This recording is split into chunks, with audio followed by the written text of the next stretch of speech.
Hey guys, my name is Chris Martin. We have Todd Brown here. Both of us are part of the crane service team here in Albuquerque, New Mexico. We're starting episode 1 of Crane Rental TV. I'm not sure if we're going to have to come up with a more catchy name than that, but until we do, that's what we're going to call it, I guess. We're talking about today 2 different things. First episode, we're going to talk about mats, crane mats, thermoplastic pads, and I guess timber oak mats. There's different styles, but we're going to talk about mats and the importance of such on jobs. Todd here is basically, well, you give us your kind of rundown of where your credibility comes from in the industry. So I'm a crane operator. Been doing it a little while here, crane service. And, when did you start? Let's go way back. Way back. So I first ran a crane probably in '92. Wow. Was not it was just kind of like get on there and do it back then, and off and on through the years. But I really got serious in '07 when I came to crane service. Rental is a market that requires you to be a top of the line operator, and so I learned a lot. What piece of equipment did you start off on? It was a 18-ton neck breaker galleon, so that's kind of where we're talking. Neck breaker meaning carry deck? No. RT? It's an RT style, but you sit in it. It doesn't turn so you have to break your neck basically to watch the load. And boom trucks, and then of course went into some RTs and 40, 60 ton. Nothing really big. So. Right. Then you ran our Terex AC-140-4L 120-ton class all-terrain for, I don't know, a long time. Yeah, a couple of years on that one. I mean, prior to that, I did boom trucks for crane service rental. Did was on the 100-ton, the HCC 86-100, 75s.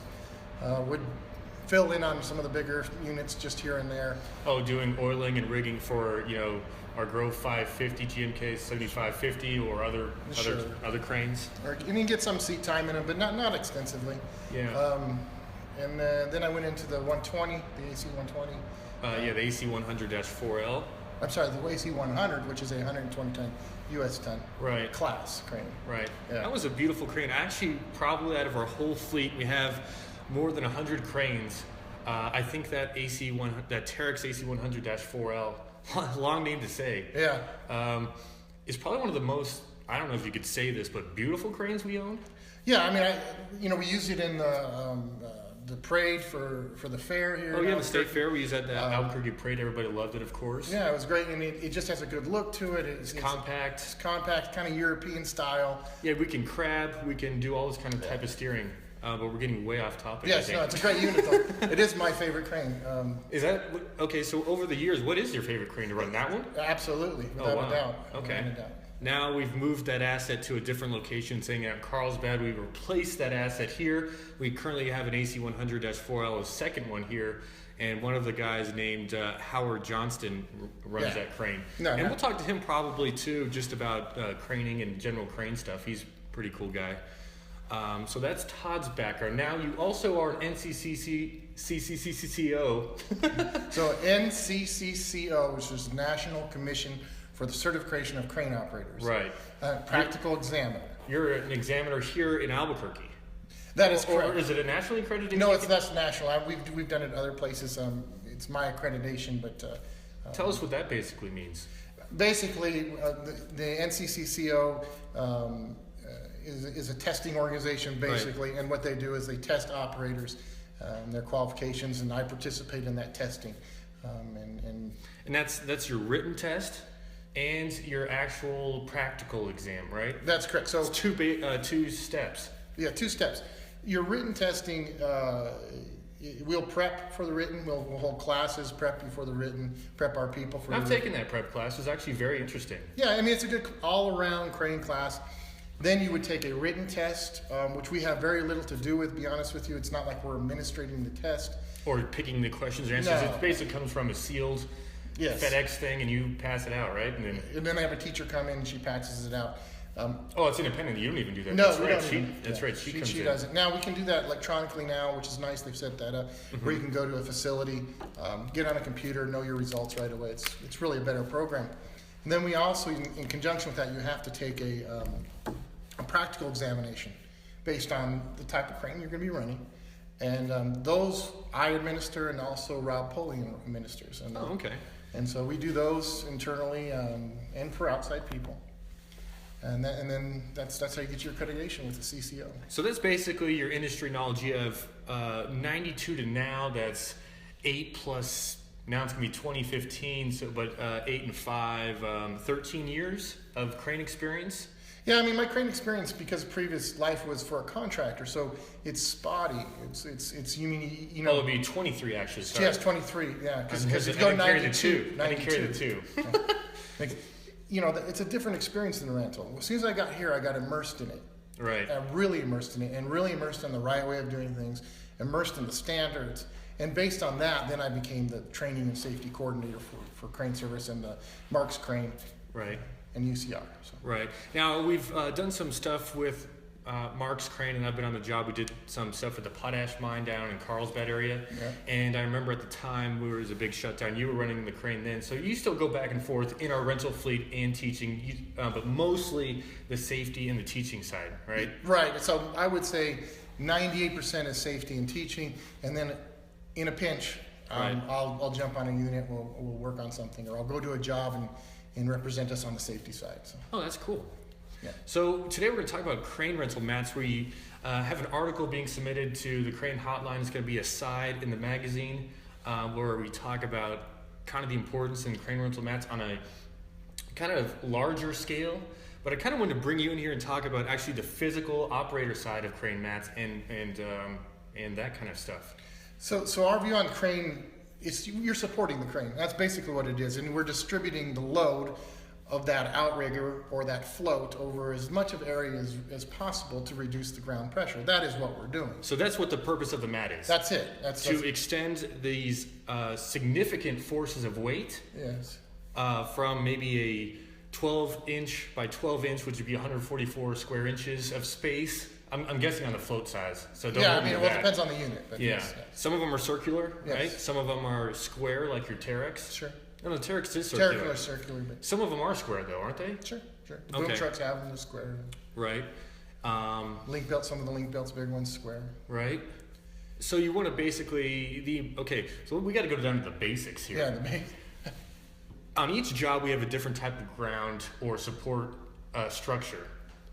Yeah, because asphalt, concrete, loose, dirt, compact fill, gravel. Yeah, there's a myriad of variables. So that's why they call us operating engineers. We have to engineer our supporting structure, and that takes experience and it takes attention to detail. Now we'll talk to Bob Waryanka. He's our business development manager. Probably in maybe episode 3 or 4 or something about how it takes what it takes to design a job. Yeah. Because that's as you're going out there as an operator, you get a lift plan or some sort of diagram of where we're going to set up and how the job's going to get done. Now factors change once you get in the field, so you're going to have to sometimes think on the fly, or the supporting ground is maybe it rained the day, and when Bob checked the job, it didn't. Right. So now you have different conditions that you need to set up differently. So what OSHA has told us in their new rule, which is not that new, it's 2010, but we still call it the new rule. Okay, yeah. Not so new. But sometimes it seems like it feels that way, is that controlling entity, that is the people we are working for, whoever owns the site, whoever's paying us to do the work. Controlling entity. That's a word that we'll have to remember, and because that matters. It matters because we all have responsibilities. And right. On this matting issue, that controlling entity, OSHA said, has to supply us with sufficient supporting structure. And the supporting structure would be the sand or the soil or the asphalt or the concrete, something. That's on the controlling entities. Right. And then the standard says in conjunction with matting. Okay. And support. So some things. So it's a two-way deal, i.e. we have our side of the agreement. That's right. Of providing matting for the site. Right. They have their side of the agreement to provide a suitable support structure. That's correct. That's whatever you're sitting on. Yeah, which is free from standing water, graded sufficiently to support the crane so that we can level it. Those kind of things are on them. Although we work together on the issues. Right. But that's where, and then we'll add this matting or some other supporting structures on top to displace the weight of the crane. Gotcha. So we roll up to the scene. We roll up to the job or the project, right? Not a scene. Yeah. Well, to some people, they stop and watch and look. Yeah, it is a scene then. So to that maybe. But we show up to the site or project. They have provided, let's say, pretty good setup. Sure. I.e., you're comfortable with setting up on this. Now, even you could technically, and I'm going to use this word technically, okay, here because it's not general rules or general practice, but you could technically set up potentially on the site if it was very compact and very flat and whatever with your normal floats, no mats. This is a 98% perfect scenario that doesn't ever happen, right? Sure. So the way you look at that is, OSHA does not say you're going to use this much area or this much matting. I don't even think MSHA does either. No, they say sufficient to support the weight of the crane and the load. That being said, for us here, at any given time. Right, and that's crane service, marks, UCR, company policy. Policy-wide, it is never sufficient enough to just use your floats. That is what's on the crane with no added support. Now, for class of, so we need to take a step back here for a second. These cranes are putting down so much forces, hundreds of thousands of pounds over this, potentially called 144 square inches, 12 by 12 or 14 by 14, different cranes, different float sizes. But you're putting down all this excessive weight and it's pinpointed in this small contact patch. And if you have something like asphalt, concrete, not compacted or, a soil that, can expand, you're going to sink, punch through, or break that supporting structure. That's correct, yeah. So we need mats, basically, to alleviate that. To displace the weight right. over a greater area. So you take that 144 inches from our example and you spread it out to maybe a 36 diameter. What's the mat size, our Daikin that we use? We have 48s. We have some smaller ones for the boom trucks and stuff. Or that third outrigger or something like that? Yeah, something, but it has to be sufficient. And what we're saying is doing nothing is never the case. That you didn't mitigate the hazard. So you do need to do something to mitigate the hazard, and that needs to be sufficient. Right, and that goes from the very beginning of even putting on your counterweights. Sure. Once you're extending these outriggers, you need to have something under these mats. You've got to mitigate this issue Because even that 104L, the Terex AC 104L, or a boom truck can weigh a couple 100,000 pounds. Yeah, I mean, when you look at it that way, you can conceivably put the weight of the crane and the load and the counterweights. Everything that you got conceivably over one corner or 1 hour, it could happen. Yeah, because when you're on a 360 chart and you're maybe, you have a 360 chart that you can work around it, but if you're on over the back outrigger or the front left with the load, you're putting more on that outrigger in the front left than you would be in the back right. That's right. So what you've done is you take the center of gravity of that, the combined center of gravity, the load of the crane, everything that it has, and you're moving that center of gravity towards that outrigger, or what they call the tipping axis. So all that pressure, all that weight is on that one point, or close to it, very close to it. So you've got to realize that you've got to displace that weight. It's not enough just to have the float. No, you will punch through. And if you're getting away with it, and there are people who get away with it, right, it will catch up with you sometime when we have example after example of that. You know what's kind of a cool example of this, or not a cool, because it's never a cool example of, failing surfaces or crane accidents is basically what I'm saying. Yeah. But what's a good way to think about it is what our MSHA teacher taught us 2 weekends ago. I can't remember his name. You're talking about Wars Peter. Wars Peterman. Wars Peterman? Yes. Wars. Yeah. Very interesting name. Cool guy. No, very down to earth. Knows what he's talking about. Yep. Maybe we'll link up some of his safety stuff in our description here because it was a great MSHA class, but he called it as the lottery. Yeah, it is a lottery. You may not win the quote unquote accident lottery today, but there's a potential that you can. Yeah, absolutely. Of doing unsafe practices, and what I mean by that is not using mats. Whether you're just putting counterweights on or actually doing a project. I mean, we've seen it. We've seen larger crane pulling out of what we call the dolly, which is the boom goes into dolly to displace the weight on the road. Right. For axle spacing and road. Yeah, just to make it legal, DOT, so we can get to the job, but we've got to get out of that dolly, so we pull that boom out of that dolly. Meaning your outriggers are planted. Yeah, you set your outriggers out to do this because you've got to spin that upper around, put it, right, and not put anything under it and have a failure. And it's quick, it's easy just with the crane, and that's why it's never acceptable to do nothing. And that's the point. And doing nothing would be. Explain doing nothing. Well, I mean, doing nothing would be take that float, which comes on and just goes straight on the supporting surface, the dirt. We have to use at a minimum a Dyka, maybe 48, depending on the size of the crane, just to get out of the dolly. Yeah. Now, would you use would you use a 48-inch Dyka on the Grove 7550 to get out of the dolly? Is that acceptable? And it could be. And it could be. Depends on the surface. Yeah, because that's again once where we're operating engineers, because we have to look at the supporting surfaces and the given information we have and make determinations. And in some cases, that would be sufficient. But in some cases, that's not enough. In some cases, just to get out of the dolly, we may need to get a forklift there and push some oak mats underneath it. It's possible. Yeah, so that brings up a great point. For our different class cranes, different types of mats are required. Now, you can always use a bigger mat on a smaller apparatus or a smaller application, but it's never good practice to go the other way. Right. You're not going to use a 48-inch Dyka mat on the Grove 7550 when it's actually doing a load or working on a project and hoisting a couple 100,000 pounds. You know, because that's not appropriate. No. So we have engineered steel mats Yeah. for 300-ton class cranes and above. Obviously not crawler cranes. Crawler cranes need some sort of matting, or if you're towing up on something, you need some sort of matting. And that's a whole different. That's a whole nother thing. Yeah, that's a whole different issue.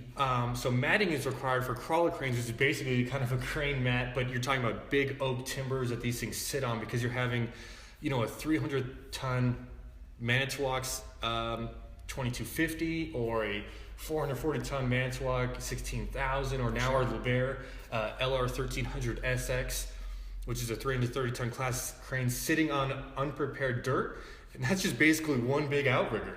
That whole track assembly is your supporting structure, or is the outrigger in this case, if we were to tie the two together. Right, and so you can't just use the dirt. You have to have oak mats and big mats and timbers, and maybe we can link up some examples from our Dropbox of pictures of something like that. But and that's engineering, and those kind of lifts, they're engineering. That's engineered issues, but yeah.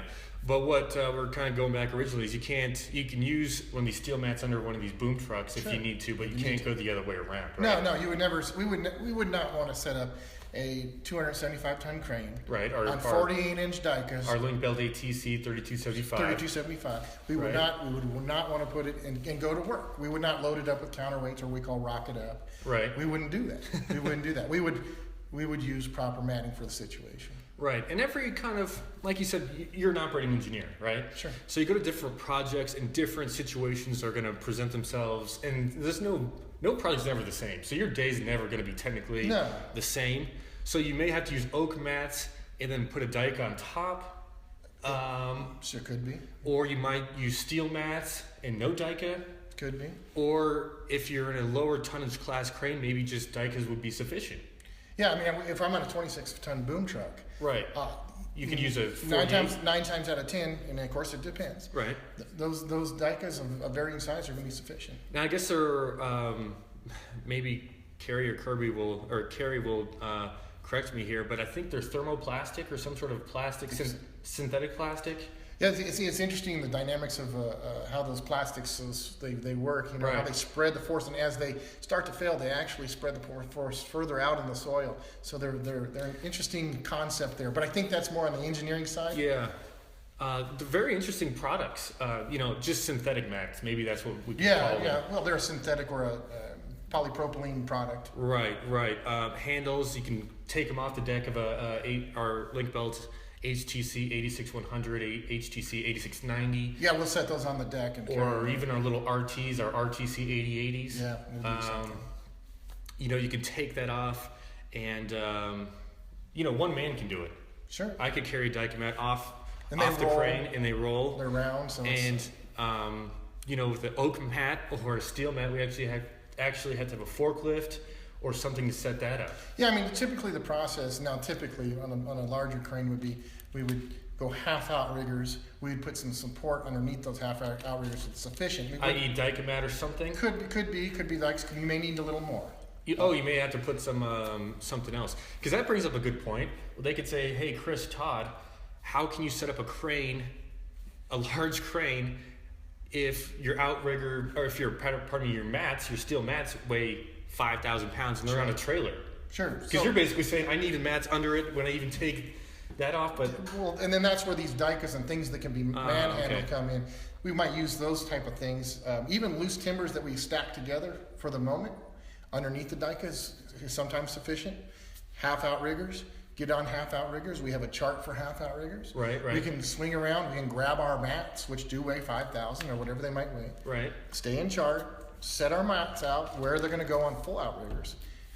Then put the crane back into configuration that we can get on tires, and then go ahead and extend those outriggers out and get on the more sufficient, the working dunnage that we want to be on our mats. Yeah, we see that in the fields all the time. Sure, we self-configure. We can set ourselves up. Right, you'll have, especially maybe on Dominic's ATC 3275 link belt 275 ton all-terrain crane, we'll go half outriggers, put your Dyke-mats down, then he'll swing over, take his timber mats, set those down, or steel mats, depending on what the situation or application requires. Yeah. Then he'll suck them back in, stick them back out, punch down on, or level up on those, and we're good to go, right? And then we're good to go, as long as we engineered it right. Right. But again, I keep saying it because we see it so often, and not so much us anymore. We've really done a good job of getting our guys trained on this issue, but it's never sufficient to do nothing, and that's the key. Never do nothing. So maybe that's what we need to label this podcast episode, right? Yeah, never do nothing. Yeah. Right? Episode 1 with Todd. Yeah. But it's saying it, but seeing it is another thing. And it happens in the field. So basically, it comes down to just repetition and knowing that you have to do this. It's not a It's a requirement. It's a requirement. I mean, like I said, if you look at OSHA, they're not real. They're just saying sufficient. And that's a vague term. That is vague, but that's because they don't want to take on this saying, well, you got to use this much for this and this much for this. And this then they'd have to go into soil samples. You need a geologist to tell you the soil samples and that kind of stuff. Sometimes we get that information. Yeah, sometimes. That's a good point. We do have projects with like your Corps of Engineers, sure. Or maybe large clients. I'm not going to specify which clients, but large clients that we have. If you're having a big project, sure.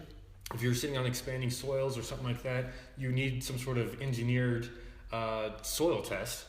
Yeah, we need data to know how much pressure we can withstand per square inch. Right. How much pressure we can withstand, and then we can engineer our side up to put enough supporting structure. Now we can use tools like 3D Lift Plan, sure. or CompuCrane, or even Manitowoc has their outrigger force pressure. I'm not sure of the term. I'm not sure either. So we're gonna just kind of wing it here. But they have software on their website you can go to and see, okay, this crane is gonna be putting down this amount of force. And then you take that, match it up with your data samples or your soil samples. What we're allowed. Right. And then you say yes or no. Yeah, we engineer it, or we gotta add structure or we don't, or whatever we gotta do. And if you're in the no situation, you need bigger mats, right? That is exactly it. You add supporting structure. You add it in a pound per square inch, spread it out. We always see these crazy pictures on crane accidents or the web or the internet of maybe people who aren't necessarily technically knowledgeable about what's right and what's not right. We have this corrupt generational knowledge coming down from guys who have been in the industry for, 70, 80 years, or, in some cases 50 or 60 years in age, and they show these young guys, oh yeah, this is how we did it for a long time. Right. And that's where this kind of comes built in, and that needs to shift, and so that's why we have mandatory things of always using your mat. Right. To try to break away from this kind of corrupt generational knowledge. Yeah, because it is conceivable. You might get a guy, and it is conceivable, a guy who's been doing it a long time, has seen things punch through but survived it. He didn't have... Right, he won the lottery, but he's still alive to tell a story. He's still alive to tell the story. That's conceivable. Okay. And that can happen. And when that happens, you've got a guy. Then he comes and he can conceivably get away with not giving getting out of his dolly right. without using a Dyka or something under his outrigger floats. And then once you but he sees he's showing the rest of everybody that this is okay. Right. This is a way to do it. The other guy may not have the experience or the ability to pull that off. Mm-hmm. You know, and it doesn't make him right. And it may not be whether the guy can pull it off. It may be the soil that cannot pull it off. Well, that's the point. He knows how to evaluate the soil conditions enough by experience, just by looking, to pull it off. But it's going to bite him someday. And the thing about that is, if we say do what's sufficient, but we don't say we allow you to do nothing, right? That's a mistake. We always mitigate a hazard, and sometimes that mitigation may be, a 36-inch Dyka for some unit, right? Or it might be on a boom truck or something. Yeah, and that may be the answer. Or it could be steel mats on a boom truck. It could be, if that's what we're talking. You know. But when someone does nothing, when they pull up and they shoot those outriggers out and they stick them on the soil or on the asphalt, right? And they don't know what's under the asphalt. They haven't mitigated the hazard. Or a customer's concrete driveway. Yeah, people think concrete's a great place, right? They always think that, but you can punch through, crack that, and you're in big problems. Yeah, it is not necessarily the best. How many times have we had to pay and repave? Well, I mean, we've had punch throughs on asphalt. Right. You do it, and we learned our lessons. We've had cracked sidewalks. Yeah, we're not 100% here, but we're trying to do everything we can to train our guys and the industry at large that this is 100% necessary 100% of the time. But having support under your floats or outriggers. Yeah, and we've learned from this. I mean, we've learned from it to say nothing is never an option. Mm-hmm.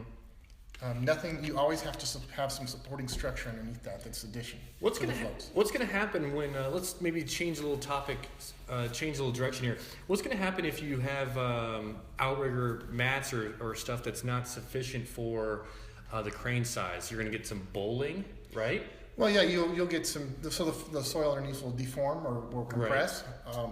And the funny thing about soil is the top can be real hard. Right. And you go down 4, 5, 6 inches. And not so much. They call it the crust, the punch through. Yeah. So you start to punch through. And the good example of that is the pie crust analogy. Yeah, absolutely. you can push a little bit hard, not too much, and then you're a little hard, and then also you're all the way through. Yeah, we were talking about grandma's pie, or we're going to have pie over the next few days here on Thursday and Friday maybe, and you put the knife through, and you have that caramelized crust. That's it. And then once you get through that, you're into cherry filling, right? Yeah, it's not a good place to be. Right. But you'll get some bowling or something, and then sometimes once you push down with this weight, you'll kind of level out. What I'm saying is the soil will settle. Sure. And you'll have to re-level. And that could be, sometimes you might have a material and type that is not as compact as something a little bit underneath, and that's not much. Mm-hmm. And so you will sink a little bit. But you're aware of that. Then we re-level, and that can happen. But you've got to look and evaluate those issues. You may get a little sinking on something. Maybe I put my counterweights on, and I swing over and put all my counterweight over that outrigger, and I see it just a little sinking. I may say, you know what? I'm going to turn around. I'm going to pull that up. I'm going to stick some more supporting structure in there. Now, do you feel that through the crane shifting, or do you have a level up there as well, a bubble that will tell you that? Yeah, I mean, I know you have the bubble on the outriggers, or at least the outrigger panel. Sure. Depends on the unit you have, but these newer units that we're running now, we're running really great equipment now, especially in the last probably 8 years. Things have really gotten much better for us. As a company crane service? Absolutely. We're running really stellar equipment and really up to date and well maintained. You'd be surprised. But those units, if you look at them, you get in that crane. Most of these cranes know what's going on. They know if they're level and they know if they're not. And I can see it in the cab. Yeah.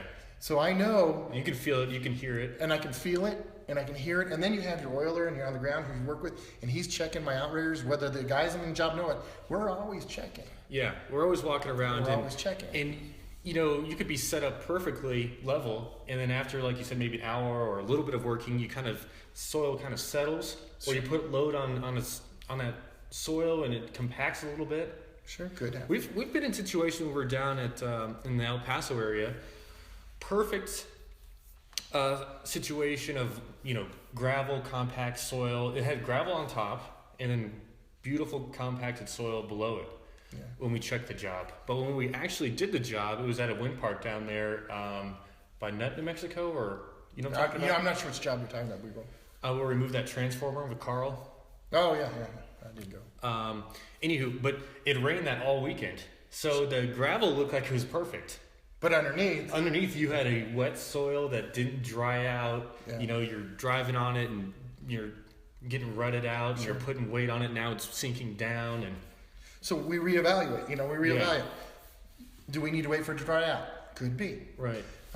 Can we grade it out with a backhoe? Could be. Maybe there's a backhoe there that can grade it out with us, or a blade or something. Or can we mitigate this issue with by adding dunnage and supported structures? Going larger on the mats. Mattings, whatever.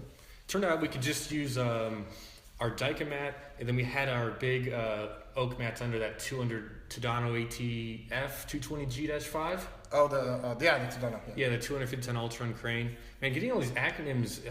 Yeah, it's a whole. Sometimes it's a whole sentence. For us, we always say, "Are you on the 175? Are you on the 120?" Right. So we use U.S. tons. So we'll get a European model that has like an AC 104L or 220G. Yes, and so we'll call it a 120 for us because. Right. But it's just internally how we do things. Yeah, I wanted to bring let you guys know the models that we're talking about here, so we can get more specific, but.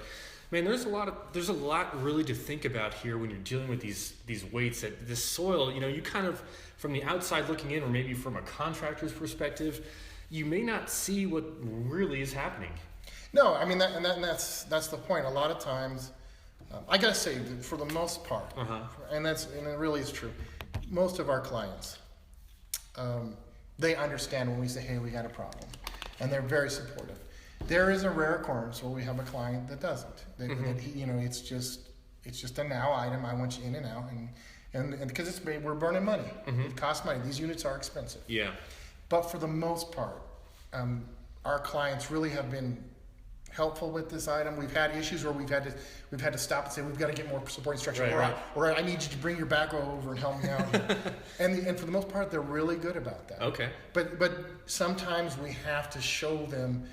We have to explain in the right way what we need. Right. Sometimes something looks level to the eye, but when you put a big crane out with a spread 30 feet or whatever it might be, the difference is too much for our crane to level up, and we may have to do some more work.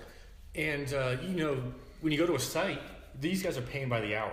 Absolutely. So there's if you're messing around and trying to get at this level and recompacting and putting more. Somebody over there is looking at a watch. Absolutely, right? It's expensive stuff. Yeah, when you're doing $200 to $600 an hour.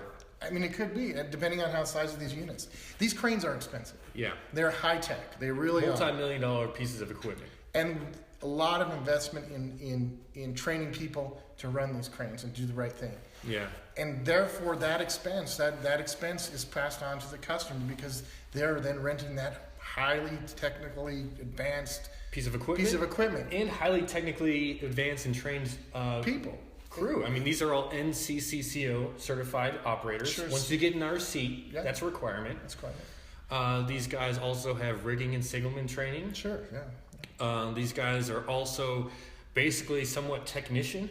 Yeah, I mean, you look at your crane operator stuff. You look at you look at your oilers and your riggers. They have mechanical ability. They have the ability to work on things and do things in the field. They're trained. They have training. And then we do MSHA, right? Right. OSHA. Right. OSHA 10, right? And they do all your other things, your fair state, CPR, all those things. Yeah, and then you site specific. That's required. Site specific. So there's a lot going on. For the ground, though, I mean, you have to... I don't know, can you train how to see the ground? Because I don't know that I look at the ground as much as maybe an operator does. I don't see the same vision, because when I'm out there on a site, I'm taking pictures, recording video. I'm actually looking through glass most of the time. Sure. And if I see an issue or something, I'll yell at Carl, or at the time Carl, or you, or somebody, and let Mike Milligan or one of the Oilers know. This doesn't look right, but sure. But maybe it is. No, and again, that's where experience comes in. Yeah. It's a fluid situation. You take as much information as you can and you use it and you use your judgment. And then when it goes beyond your judgment or your capability, you pick up that phone. Yeah, and you call somebody. Because we can get the right people out there to evaluate these things. So. Now, what is I'm going to draw in here. We have our Oh, this is from a class I did. Yeah. Yeah, we have some different diagrams. Obviously, CG. Here's a beam, and we're talking about LAM, and this looks like load. Yeah. Angle multiplier is what we're looking at here, right? Sure. But if we take our mat here, this is a square mat, typical square mat, or our circle mat, right? This would be maybe your Dyka, or I say Dyka is because of what we use. That's a brand, yeah. It's a brand that we use. We don't, maybe there's other, I know there's other brands. Sure there. I can't remember them offhand. We do engineered steel ones here where our Brandon Lansford, Ken Butts actually weld these mats up through engineered drawings. Yes, yeah. And we build those by hand, or you could get some sort of wooden mat that looks like this. And they're bolted. Piece of oaks. And you have bolts that look like a little Frankenstein, right? Yeah, absolutely. You know, and you have bolts running through here to keep these. This could be oak. This could be eckie wood. Just some sort of hard wood. Yeah. Right. So I'm going to take that off here for just demonstration purposes. Just explaining the different types of mats. Those are just a few. And this is what the crawler crane would sit on. The tracks would be on here. Yeah, depending on the application and the size and what we're doing. You know, you'd have your tracks here, and he'd be on a big wooden mat. Absolutely. So that's kind of what that's talking about. Yeah. Or he'd tow up. He'd have a big mat, and he would tow up on a mat or something. So what is the importance of having your outrigger float here versus here? Right. So and it makes sense if you look at it. You're placing pressure, and you want to distribute out to the most areas possible. Right. Obviously, in the center, we're distributing as much weight over the whole area of that mat as much as possible. Arrows pointing this way, right? If we sit in the corner, and I've seen it happen, we've gotten where we couldn't get the mat in all the way, and if we have any issues with sinking, or you'll see this corner will sink down and just kind of cock down, and we're not displacing the weight over the greatest right, because area. you have most of it centered here, and it's kind of not going this way as much. It's all kind of here in this general region, right? Yeah. Basically, you create a tipping axis on the ground, and this part's coming up, and that part's coming down the other corner. Yeah, so if you took a side profile view, it would much look like this. A normal mat, right? Yeah, yeah. If you had your float here, right? Right. And we're just, for demonstration purposes, assuming this is center, right? This is center here. Now, on another one, I have to do it slanty. This is probably over dramatic, but it would be something like this. And you'd have your outrigger like that. Yeah, so what could happen is you're not pushed. Right, and then you have your... Yeah, so you have a tipping axis right there. And it's in the soil, so we're only compressing, or we're only putting the weight on one area of the mat. Therefore, small area, less secure, less safe. There's probably not a good way to draw this in the sense that this is pressure here, right? And the arrow gets a little bit bigger as you go. But you're putting a lot of pressure here. That is correct, yeah. Right? Yeah. Versus up here. Versus up there. So what could happen here is you're supporting soil here in this region. More pounds per square inch than you can handle. Right, so you can have a failing situation here. I've seen this on the internet, not through our company, but I've seen pictures of where this situation could happen.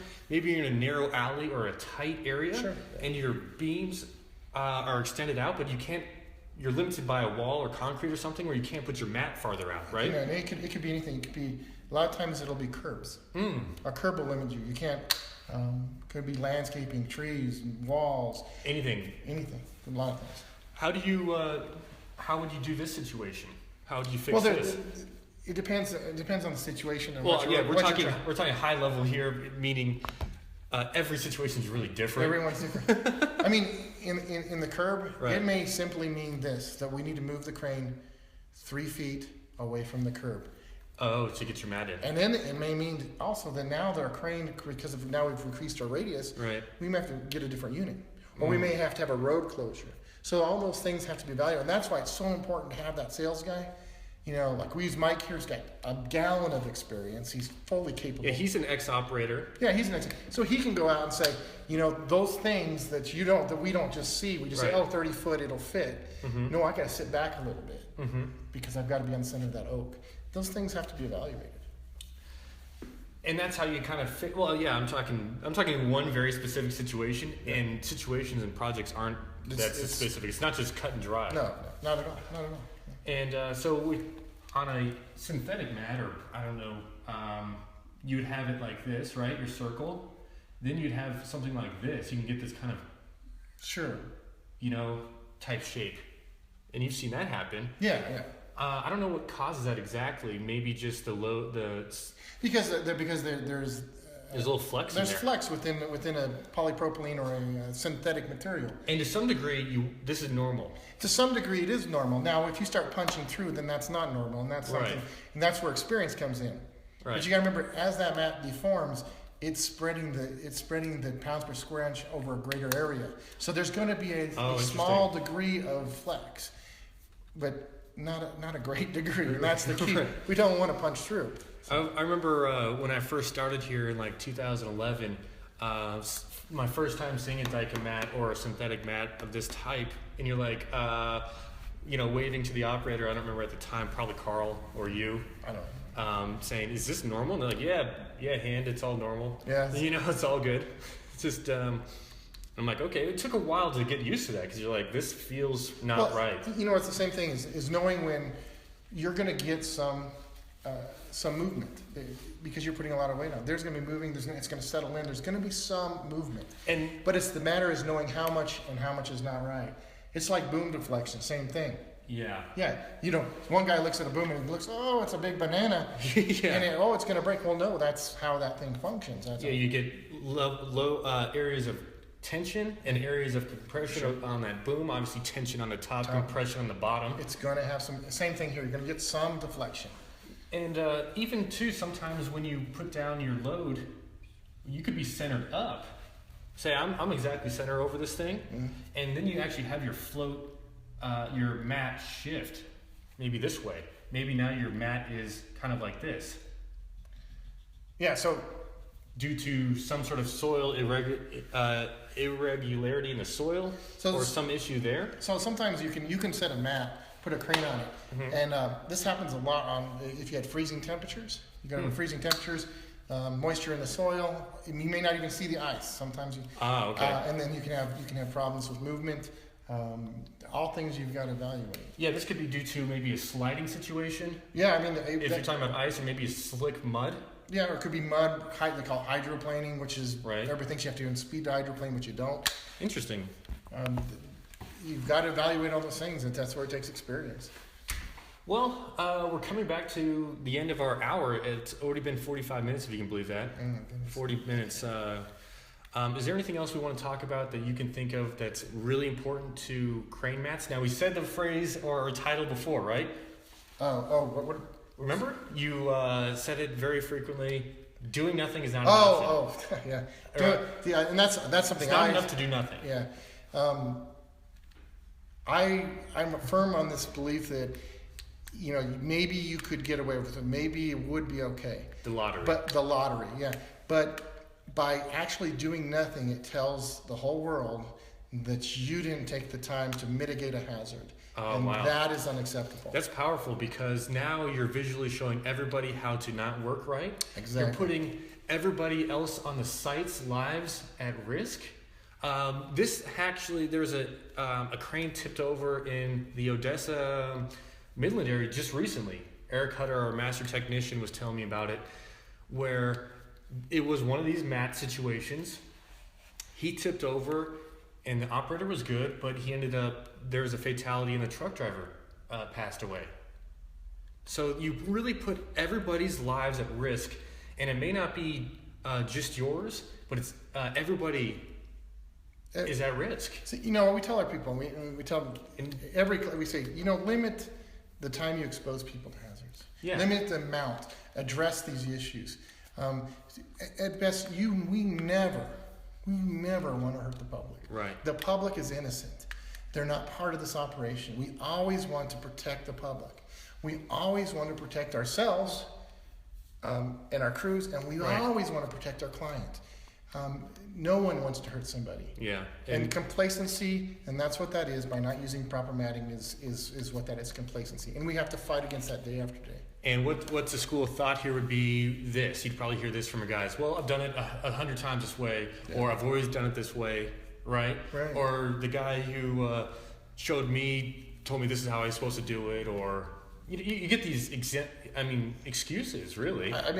We've done it. You go to an operator and you ask them a question, and if they can't point to it in the book, Right. If they can't say, that doesn't mean they're right just because they've always done it. These manufacturers know what's best for their units and what does is keep them safe and keep us safe. Mm-hmm. And we live and die by that book. Yeah.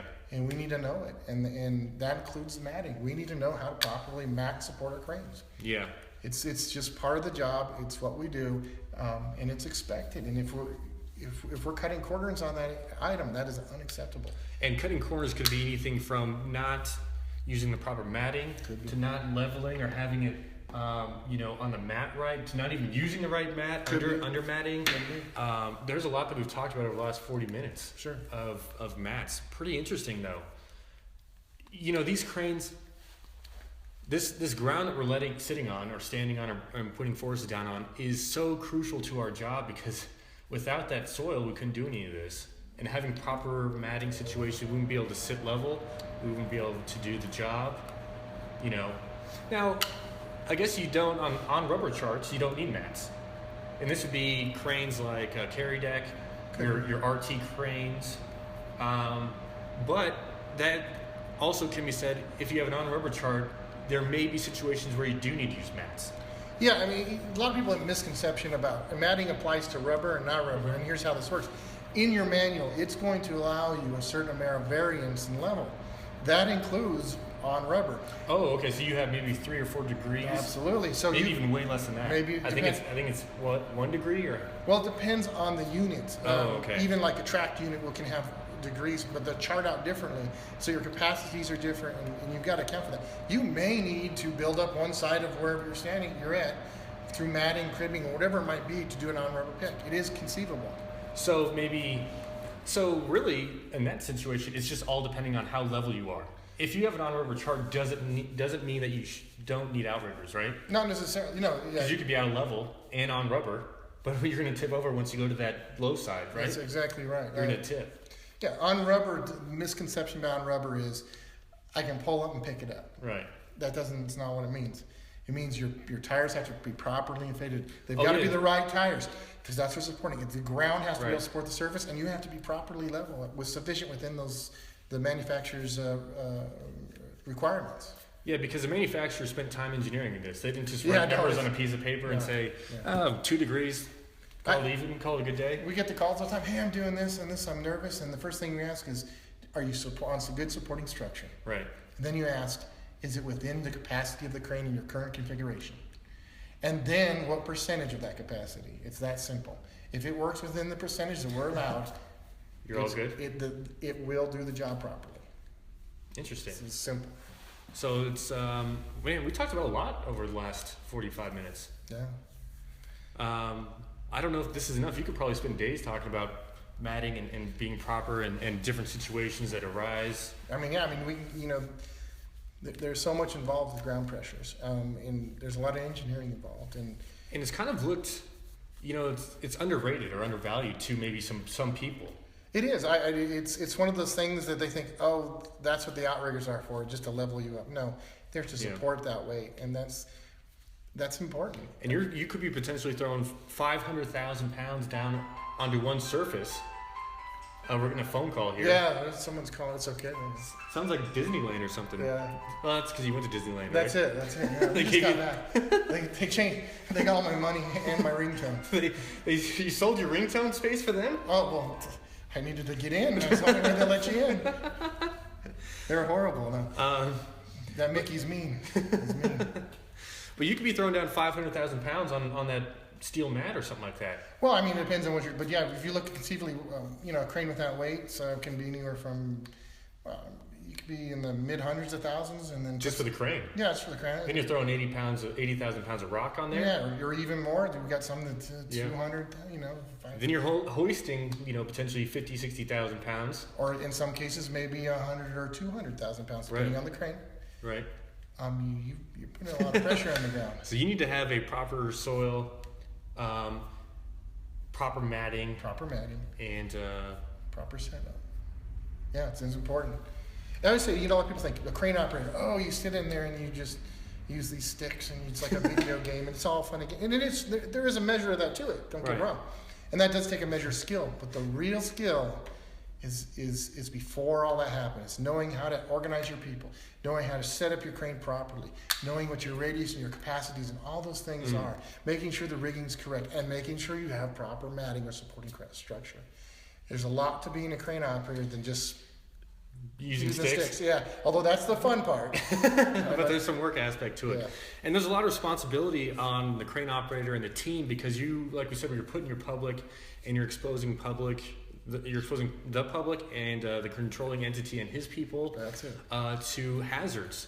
And now there's always going to be some hazards to this industry, because you're trying to mitigate the exposure. And that starts off with proper matting. We're almost out of time here. So mitigating exposures is so important. A lot of people say, especially we won't expose our people to hazards. Well, guess what? When we drive our car out of here, that's one of the greatest hazards we're going to do is driving home today. Right. You know, honestly, statistically, that's one of the worst things to do is go drive home tonight. We expose ourselves. Life exposes us to hazards. It's how we handle that. It's how we handle this matting issue, how we pick the right matting, how we implement that matting is the measure of what we're doing. We will be exposed to some hazard through our day. There is hazards within the craning industry in anything we do all day. Eating a peanut, you might choke on it. Right, true. But we would limit that exposure as much as possible. And that really applies strongly to this matting issue. We have to limit that exposure. We have to mitigate that issue and support our cranes properly. Right. That's what we have to do. Well, I think we're kind of out of time here, Todd. Todd Brown, Safety Director? Well, Safety Training Coordinator. That's what it says on the card right now, so /operator, we'll do what we have to do. So. I'm Chris Martin, Marketing Coordinator for Crane Service Marks, UCR. Same thing with Todd, Marks, UCR, and Crane Service. Thank you guys for spending the last 45 minutes with us. I hope that we add something to your day or thinking about differently of matting and what it really requires. I mean, this is very serious in our industry, because it really keeps your crane upright, it keeps crews safe, and it's overlooked in some situations. So you really need to know what you're sitting on. I'm talking about the ground, and that you're having and you're using the right mats to sit on top of that ground, whether it's a Dyka, 48-inch Dyka, steel, timber, oak, Eki, whatever the case is. No situation's the same, but every situation requires matting. I think that's what we learned today. Yeah, and again, I'll say, doing nothing is never the option. We never do nothing. We always mitigate this issue. Okay, we're going to end on that bombshell. Okay, good deal. All right, see you guys.